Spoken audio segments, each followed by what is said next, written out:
Avez-vous une fois dit actually en voulant dire actuellement en anglais? Si oui, vous avez été victime des faux amis. Ces mots qui se ressemblent en français et en anglais, mais qui ont des significations différentes. Aujourd'hui, nous allons démasquer ensemble 4 false friends et pour éviter des situations gênantes. Hello everyone, welcome back to Justin English Academy. Today we are going to learn about false friends. C'est parti. Numéro 1. Actually. Actually, ce n'est pas actuellement.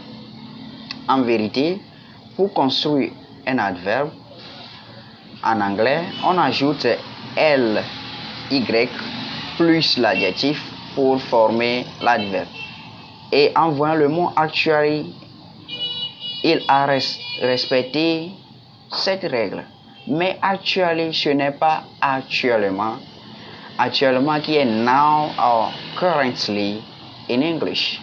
Mais actually en français, c'est en réalité, en fait. Exemple. En réalité, il était là. Actually, he was here. En réalité, il était ici. Actually, he was here. Number 2. To attend. To attend, qui est similaire au mot attendre en français, ce n'est pas attendre. Attendre en anglais, c'est to wait. Mais to attend in French, c'est assister à.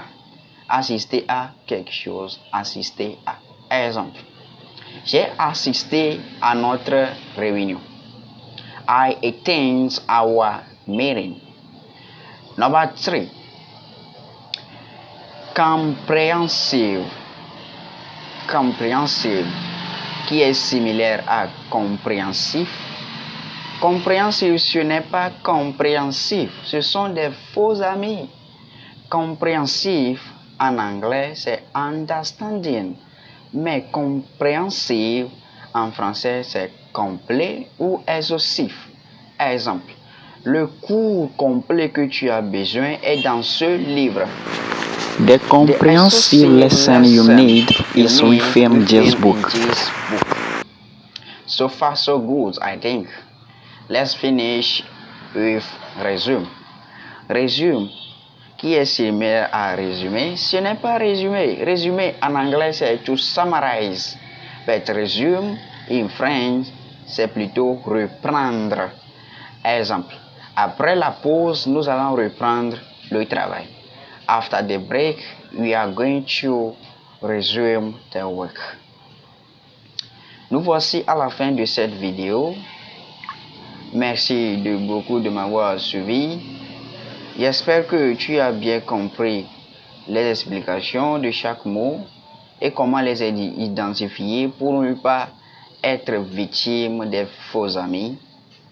Surtout, lorsque tu vas les pratiquer, que tu te rendras compte que tu connais vraiment la différence entre ces faux amis. Alors, abonnez-vous pour ne plus jamais passer pour un débutant. Thank you for watching. See you next time in the next video. Take care, guys. Bye.